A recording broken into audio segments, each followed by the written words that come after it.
Sa Pilipinas, morning, kanin. Afternoon, lunch, kanin.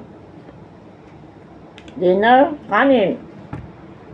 Dito naman, breakfast, tinapay. Kape. Lunch, either noodles or dumpling or tinapay.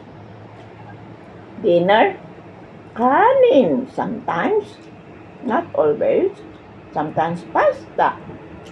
Sometimes, potato.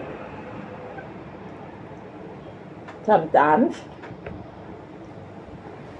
ano ba? Diba? Ang dami. Hindi laging kanin. Kaya hindi kayo mabuhay dito.